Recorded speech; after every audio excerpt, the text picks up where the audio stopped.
Hey, it's Tucker Carlson. This morning it looks like somebody blew up the Kakhovka Dam in southern Ukraine.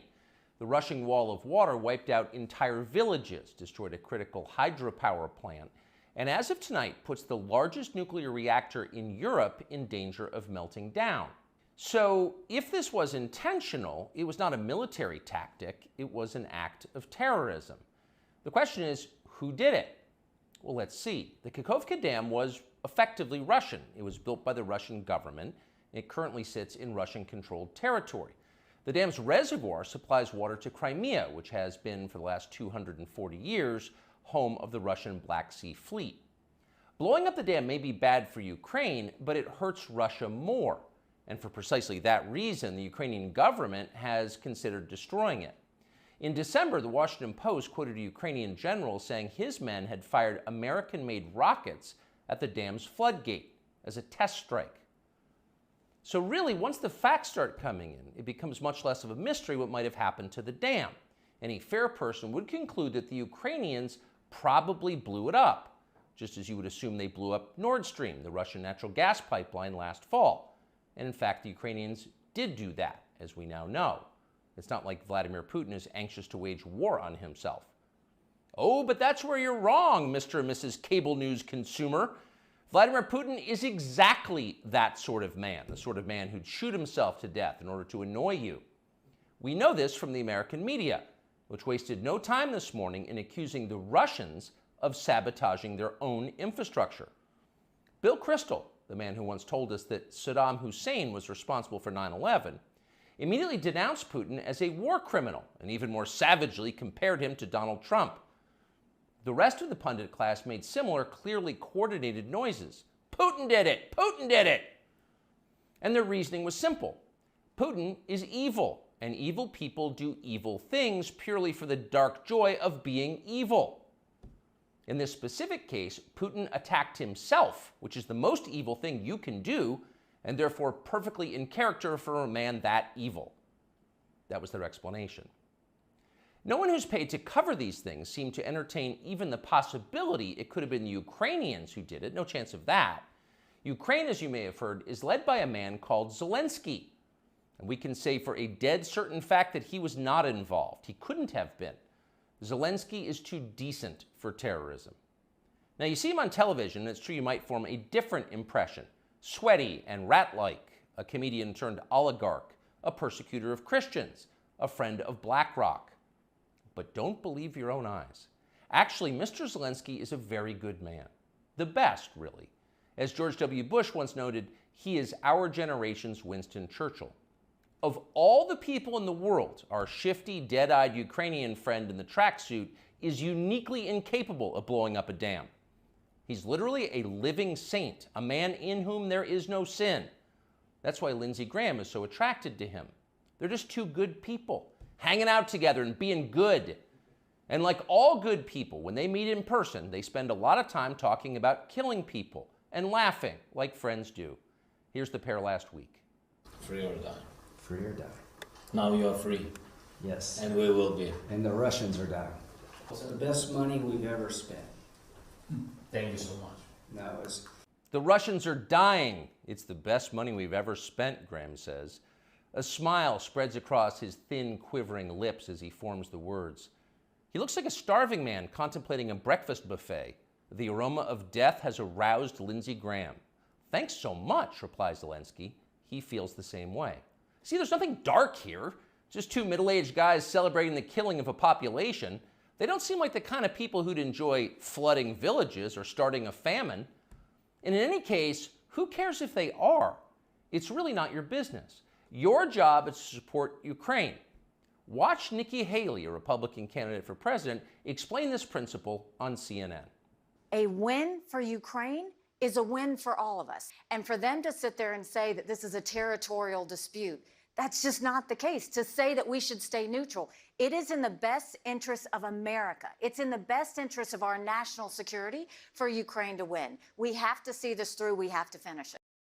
See? It's very easy to understand. It is vitally important for you to support Ukraine because it's necessary for Ukraine to be supported by you. Your support is mandatory until it's finished, whatever it is, and whatever that means. So shut up and support Ukraine, or else you're in trouble. Back when they still taught logic, statements like this were known as tautologies. Something is true because it is. The more you repeat it, the truer it becomes. It's a self-reinforcing reality. There was a time when tautologies were considered illegitimate arguments, not to mention hilariously stupid. Only dumb people talk like that.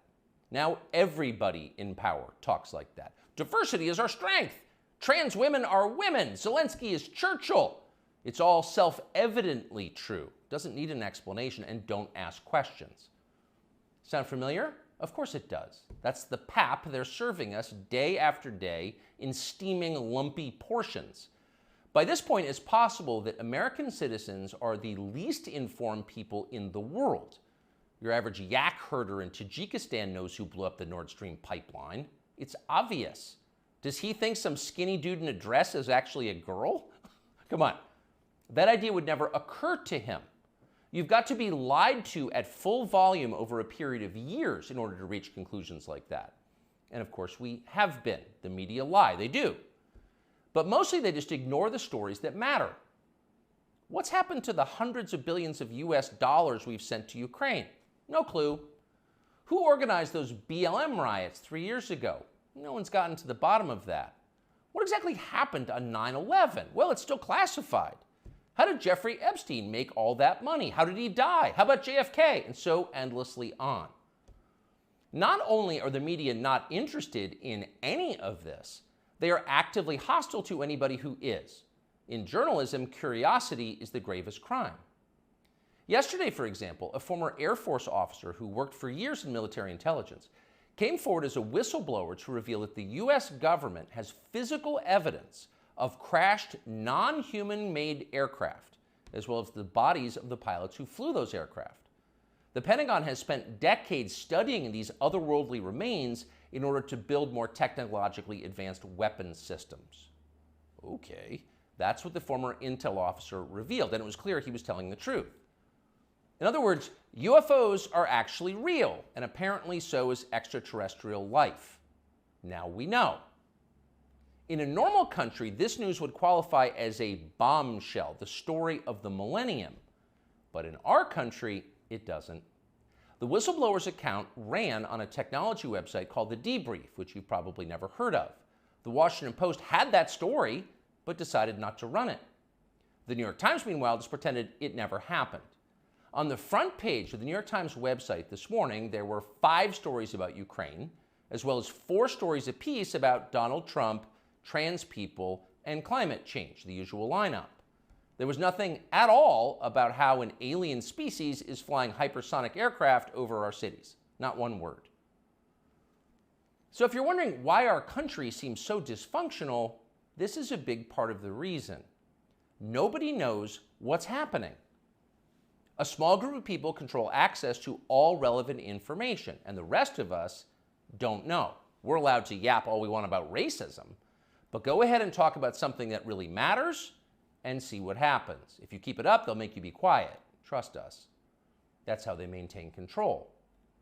When Western tourists first started traveling in large numbers to the Soviet Union in the early 1970s, they found that many Russians had a completely warped understanding of the United States. They thought that Americans lived in grinding poverty, in a state of perpetual race war, and were desperate to flee to the freedom and prosperity of the Eastern Bloc. They thought this because that's what they had been told. They had no way to know otherwise. The few Russians who understood what was really going on in the rest of the world had learned about it from listening to shortwave radio broadcasts, sometimes under the covers so the neighbors wouldn't hear. 50 years later, it is bewildering to consider the ironies here.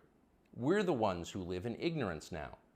The US government has managed to classify more than 1 billion so-called public documents. So at this point, we can't possibly know what our leaders are doing. We're not allowed to know.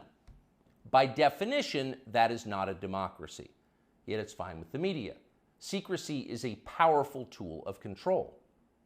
Stop asking how we got so rich. Here's another story about racism. Go eat each other. That's the program. That's how most of us now live here in the United States. Manipulated by lies, silenced by taboos. It is unhealthy and it's dehumanizing, and we're tired of it. As of today, we've come to Twitter, which we hope will be the shortwave radio under the blankets. We're told there are no gatekeepers here. If that turns out to be false, we'll leave. But in the meantime, we are grateful to be here. We'll be back with much more very soon. I hear people say the news is full of lies.